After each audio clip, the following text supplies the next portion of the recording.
To begin our study of the structure of matter, we need to clarify a few definitions and a few conventions that we're going to be using in this course. Let's start with matter and energy. Now, what is matter and how is it composed? That's a primary subject of this first module.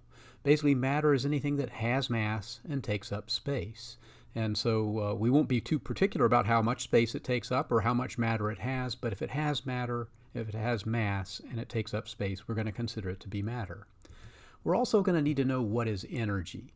And in this case, a physics definition of energy would be anything that has the capacity to do work.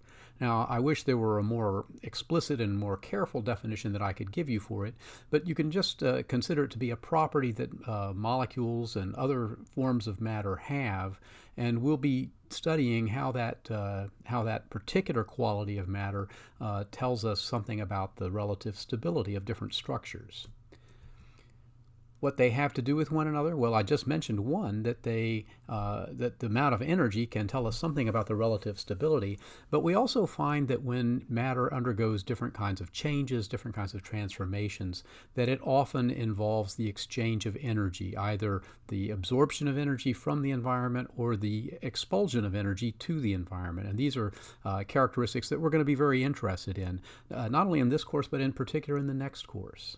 So one way we might summarize the study of chemistry is that it's the study of matter and energy, and it's study of how matter and energy, if you will, interact with one another and how they both can change in very specific ways. Now, when we study energy changes, it's going to be important for us to define something called the system.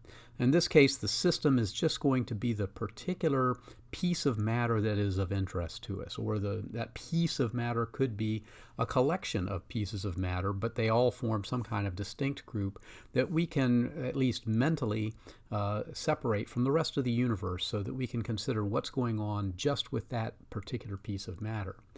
Now, when that piece of matter, that system, takes in energy, so I've drawn energy here as a red wiggly arrow that goes into energy, we're going to consider that to be a positive energy change. That is to say, energy increases, it's greater than zero, when it is added to the system.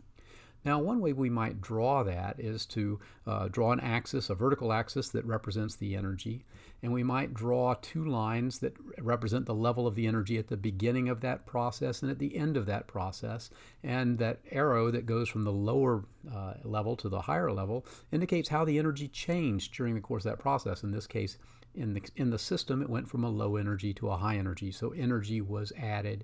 In this case, energy was positive. Now, we can also have the opposite case where energy flows out of the system. In this case, we're going to give energy a negative sign. That is, we're going to say that energy is less than zero, it's lost by the system. And we might draw it in our diagram something like this, where we have an arrow going from a higher level down to a lower level.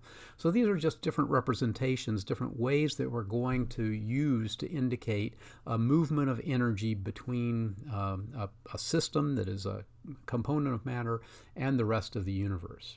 Now, I want to distinguish this from force, and I think the most important thing for you to know is that force is not the same as energy, so please don't confuse those two.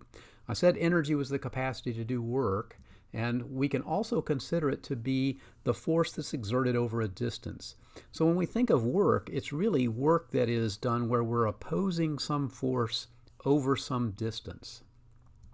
So for example, if I have an attractive force, that's a force that's going to bring two pieces of matter together. So it might be something like this.